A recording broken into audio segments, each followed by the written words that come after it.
Kepada kaum intelek kita serukan, juga golonganmu tak akan lepas daripada penderitaan. Akan datang satu masa bahwa kapitalisme kolonial yang sekarang masih dapat menggunakan tenagamu akan membuang kaummu seperti sepah yang habis manisnya. Penyakit kapitalistis ialah krisis, tak akan mampu memelihara juga kamu buat selama-lamanya. Juga kamu akan terdesak seperti ribuan saudara-saudaramu di Jepang dan India Britania kepada kasta proletar intelek. Itulah kutipan dari buku Nar de Republik Indonesia karya Tan Malaka edisi 100 tahun yang diedit dan dikritisi oleh Zen RS. Oke, jadi ini adalah bukunya Tan Malaka yang usianya sudah kurang lebih 100 tahun karena pertama kali dia terbitkan itu tahun 1925. Edisi 100-nya ini diterbitkan oleh penerbit Loci, terus diberi catatan kritis oleh Zen RS. Nah, itu yang paling membedakan edisi ini dengan edisi yang lain, karena kita bisa cari banyak edisi bukunya Tan Malaka ini dengan berbagai judul, ada yang menuju Republik Indonesia dan lain sebagainya. Tapi menurut saya ini yang cukup lengkap dan berbeda dibanding edisi lain. Zen RS tetap mempertahankan judul bahasa Belanda, Nar de Republik Indonesia, karena memang Tan Malaka awalnya menulis buku ini dalam bahasa Belanda. Kenapa dalam bahasa Belanda? Karena memang ditujukan untuk kalangan intelektual, golongan terpelajar, supaya mereka sadar agar tidak sibuk dalam gelembung mereka sendiri ya, tidak sibuk di Menara Gading, tapi ikut turun ke bawah, merasakan, menyadari bagaimana gerakan rakyat bekerja, kemana arahnya gitu, dan ikut mengarahkan gitu. Jadi ikut terjun aktif dalam gerakan, bukan sekedar omon-omon. Kira-kira seperti itu, makanya ditulis dalam bahasa Belanda. Nah, diterjemahkan ke bahasa Indonesia oleh Ongkodi. Nah, edisi-edisi yang dicetak dengan bahasa Indonesia itulah menggunakan terjemahannya Ongkodi. Termasuk ini, patokannya dengan terjemahan Ongkodi, tapi kata Zen RS di kata pengantarnya, dia juga mengedit ya beberapa redaksi kalimat agar lebih sesuai, karena bahasa Belanda itu struktur susunan kalimatnya berbeda dengan bahasa Indonesia gitu. Nah, jadi itu sih ya yang sebagai pembukaan Nar dari Republik Indonesia Tan Malaka ini. Ini buku tentang apa sih? Ini buku tentang pandangan politik Tan Malaka terkait Republik Indonesia. Jadi tahun 1925 itu Tan Malaka udah memikirkan bukan hanya bagaimana perjuangan memperebutkan kemerdekaan, tapi bagaimana merumuskan negara pasca kemerdekaan. Nah, itu tahun 1925 Tan Malaka udah mikir jauh seperti itu. Di saat yang lain mungkin masih sibuk dengan gerakan pembebasan ya. Kan masih sibuk gimana nih cara untuk mengusir penjajah, ya, merebut kekuasaan dari penjajah kolonial gitu. Tan Malaka sudah selangkah lebih maju. Tan Malaka memikirkan bentuk Republik Indonesia mendatang seperti apa. Maka di sini juga ditulis tuh visi misinya Partai Komunis Indonesia untuk negara Republik Indonesia ke depan seperti apa, mulai dari sisi ekonominya, politik, kemudian sampai militernya juga gitu ya, sosialnya juga, itu udah ditulis poin-poinnya oleh Tan Malaka. Termasuk gimana nanti bentuk majelis permusyawaratan rakyatnya gitu, bagaimana bentuk pemerintahannya yang ideal menurut Tan Malaka. Nah, di awal Tan Malaka itu menerangkan bagaimana situasi global politik di dunia ya. Jadi menggambarkan ya, secara umum itu apa yang terjadi pada tahun itu 1925, khususnya gerakan-gerakan komunis global ya, karena Tan Malaka ini kan ideologinya adalah komunis. Baru setelah itu lanjut dibawa pembahasannya ke kondisi politik di Indonesia dalam negeri. Seperti apa nih kondisinya. Nah, lalu semakin mengerucut ke gerakan revolusioner yang dilakukan oleh PKI, Partai Komunis Indonesia. Pada saat itu Tan Malaka masih jadi kader PKI. sebelum berantem, pertengkaran internal, kemudian Tan Malaka keluar dari PKI membentuk partai baru, PARI ya, Partai Republik Indonesia. Nah, ini juga bukunya emang ditujukan kepada kader-kader PKI supaya lebih fokus lagi dalam gerakan revolusionernya. Karena kata Tan Malaka, untuk mencapai gerakan revolusioner itu ada dua langkah. Ada langkah taktis, ada langkah strategis. Langkah taktis itu langkah jangka pendek sampai menengah. Langkah strategis itu baru langkah jangka panjangnya. Apa sih langkah strategis itu? Misalkan kalau dalam konteksnya gerakan pembebasan Indonesia ya merebut kekuasaan dari tangan penjajah. Nah itu mungkin langkah strategisnya itu di bagaimana upaya merebutnya gitu ya. Terakhir itu pukulan akhirnya itu seperti apa, itu langkah strategisnya. Langkah taktis adalah rencana yang dibuat untuk mencapai tujuan terakhir itu ya. Nah kata Tan Malaka, langkah taktis ini sifatnya bisa fleksibel, jadi nggak harus kaku ya, tapi kita melihat kondisi situasi yang di sekitar. Makanya Tan Malaka itu salah satu orang yang menentang pemberontakan PKI di awal-awal itu ya. Karena menurutnya itu belum pas, saatnya itu belum pas gitu ya. Itu kekuatannya belum banyak dan pasti akan berakhir kegagalan. Nah ini menurut Tan Malaka tidak taktis ya. Kecuali kalau kita sudah yakin bahwa gerakan kita itu akan menghasilkan kemenangan, nah itu baru kita lancarkan, itu kata Tan ya, kira-kira seperti itu. Nah ini bisa buat refleksi juga sebenarnya ke gerakan hari ini ya. Bagaimana gerakan rakyat Indonesia pada saat ini itu bertubi-tubi kita dilanda dengan kekalahan kan. Kekalahan demi kekalahan gitu. Dari demo-demo besar yang terjadi di Indonesia deh, dari tahun 2019 itu sampai 2025. Lebih banyak korban yang berjatuhan daripada kemenangan yang kita hasilkan. Ada kemenangan kecil ya. Mungkin waktu itu kita menang tuh pas menjegal ambisi politik dinasti Jokowi ya. Yang mana kan pada saat itu Kaisang pengen maju jadi, rumornya pengen maju jadi kepala daerah gitu lewat otak-atik aturan di MK. Setelah sebelumnya kita sudah kebobolan lebih dulu tuh dengan otak-atik MK di batas usia wakil presiden, akhirnya Gibran maju kan. Nah yang kedua kan pengen diotak-atik lagi aturan usia kepala daerah tuh. Tapi disitulah mungkin ya kalau bisa kita katakan gerakan rakyat menang tuh, gak jadi akhirnya kan. Tapi udah itu aja. Selain itu apa yang kita menangkan itu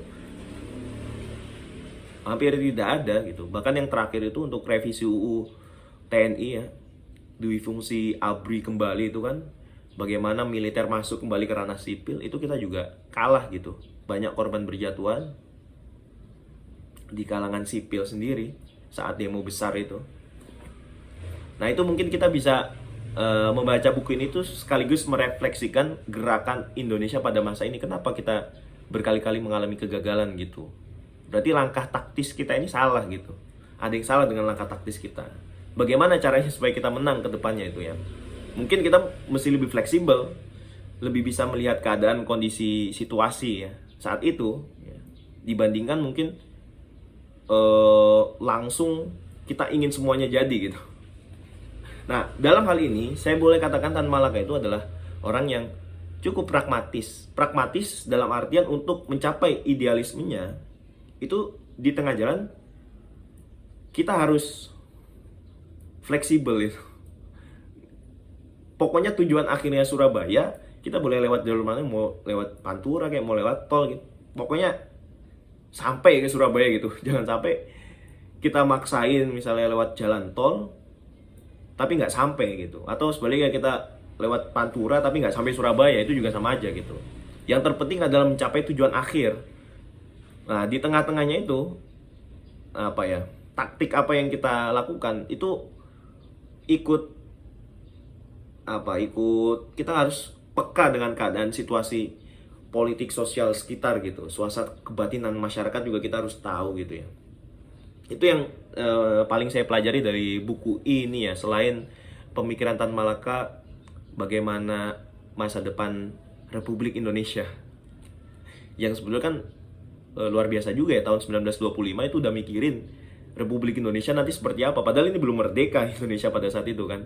Di saat para pendiri bangsa yang lain, pemikir-pemikir Indonesia itu masih memikirkan bagaimana caranya untuk mengusir penjajah keluar dari negeri kita gitu. Tan Malaka udah mikir gimana kalau kita udah ngusir penjajah, kita mau mendirikan negara yang seperti apa sih gitu. Nah, di edisi 100 ini kita harus bahas juga tentang catatan kritisnya ZRS ya. Ini bentuknya menarik ya, secara layouting juga, tata letak itu. Biasanya catatan kaki kan diletakkan di bawah ya, footnote itu. Tapi di sini diletakkan di sisi kiri. Jadi di sisi kiri ini, ya kalau bisa dilihat nih, sisi kiri ini adalah catatan kritis atau catatan kakinya ZRS. Yang sebelah kanan itu adalah teksnya Tan Malaka. Karena memang catatan kakinya ZRS panjang-panjang ya. Nah, ini itu mengingatkan saya dengan saat saya di pesantren itu, pas saya mondok kan pakai bacanya kitab kuning ya. Kitab rujukannya itu kitab-kitab kuning. Kitab kuning itu kitab klasik bahasa Arab yang dicetak pakai kertas kuning, makanya disebut kitab kuning. Nah, dalam tradisi keilmuan klasik itu memang kita sering temukan yang namanya itu syarah atau komentar atas sebuah karya. Nah, itu kalau kita tarik memang sejak dulu itu merupakan budaya keilmuan gitu ya. Tradisi keilmuan yang sudah dilakukan sudah zaman Yunani bahkan. Nah, misalnya saya di pesantren itu karena pemikiran Islam gitu, pendidikan Islam, buku-buku Islam itu juga banyak. Modelnya seperti ini nih. Model ZRS ini. Jadi ada satu karya, kemudian ditulis syarahnya atau komentarnya atas karya tersebut, terus diterbitkan jadi buku tersendiri. Contoh, ada karya fikih ya, atau kompilasi hukum Islam, itu yang kecil, judulnya Matan Takrib. Itu karyanya ulama namanya Abu Syuja. Tipis bukunya. Nah, karena masih sangat ringkas, kemudian diberi syarah atau diberi komentar oleh Muhammad bin Qasim Al-Ghazi namanya, ulama juga. Terus dia komentari itu. Jadi misalkan ada yang perlu dikomentari, dipanjangkan itu. Nah, komentarnya itu kemudian diberi nama Fathul Qorib. Fathul Qorib, syarah atas karya Matan Takrib. Nah, itu bentuknya seperti ini. Jadi di sebelah kanannya itu teks aslinya, sebelah kiri itu komentar atas karyanya itu. Bahkan di tradisi keilmuan Islam itu juga seringkali suatu komentar atau syarah atas karya itu dikomentarin lagi. Jadi syarah atas syarah. Kayak tadi tuh Fathul Qorib ini kan komentar atas Matan Takrib. Nah, Fathul Qorib ini ada yang nulis syarahnya lagi, ada yang nulis komentarnya lagi, judulnya Hasyiyah, misalnya Hasyiyah Al-Bajuri, karya Syekh Al-Bajuri. Nah, itu jadi mengomentari komentar dari suatu karya. Jadi berlipat gitu ya.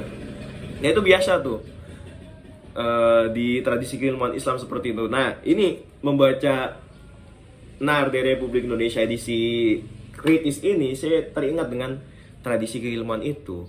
Yang kalau kita cari tahu sejak zaman Yunani itu memang tradisi keilmuan itu seperti itu. Saling mengomentari atas suatu karya. Misalkan karyanya Aristoteles. Itu kan Aristoteles banyak menulis ya, mulai dari fisika, metafisika, dan sebagainya. Nah, itu kan pemikiran Aristoteles disebarkan justru melalui karya-karya komentatornya, karya-karya penafsirnya atau pensyarahnya. Misalnya ada Alexander Aphrodisias, ada Themistius, itu orang-orang Yunani yang memberi syarah atas karya-karyanya Aristoteles. Nah, di dunia muslim juga ikut memberi syarah, mengomentari karya-karya Aristoteles. Yang paling terkenal adalah Ibn Rushd, Averroes. Ada juga Ibnu Sina juga memberi komentar, Al-Farabi juga kasih komentar gitu. Ibnu Bajjah juga kasih komentar gitu. Tapi yang paling terkenal Ibn Rushd. Nah, ini saya ingin menunjukkan aja bahwa tradisi keilmuan sejak zaman dulu itu adalah mengomentari karya orang lain gitu. Baik komentarnya itu sekedar menjelaskan atau komentarnya itu sekaligus ya mengkoreksi pemikiran-pemikiran yang dianggap tidak pas menurut komentatornya. Nah itu sering kita temui itu kalau lihat kitab-kitab syarah itu, mungkin mengoreksi pendapat yang dia komentari, wah ini keliru, ini salah gitu. Dalam hal ini ZRS yang saya lihat adalah lebih ke arah melakukan penjelasan dan memberikan referensi lain ya untuk dicek oleh para pembaca yang rajin kalau mau ngecek referensinya ya. Tapi bukan yang arahnya menyangkal atau mengkoreksi gagasan-gagasan Tan Malaka. Jadi sifatnya hanya menjelaskan ya, mensyarahkan, menafsirkan apa maksud Tan Malaka itu gitu. Dan memberi referensi buku-buku lain yang bisa kita baca ya. Dari mana sih Tan Malaka ini mengambil pemikiran ini, dari mana gitu. Nah itu ZRS menuliskannya itu di catatan kritisnya, yang mungkin lebih banyak catatan kritisnya daripada teks aslinya sendiri ya. Mungkin itu aja ya. Ini cocok nggak buat dibaca, recommended atau tidak ya.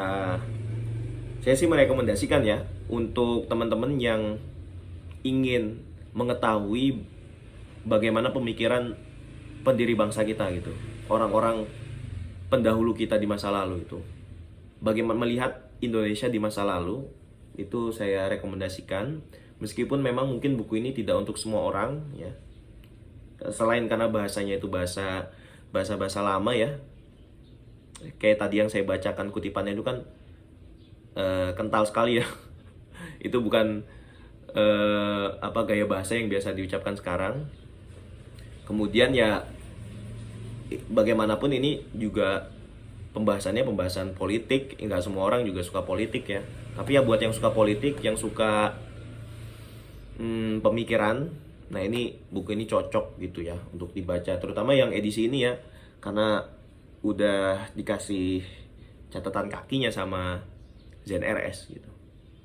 Oke, itu aja untuk edisi kali ini. Sampai jumpa lagi di edisi selanjutnya dengan buku-buku lain yang ada di rak saya.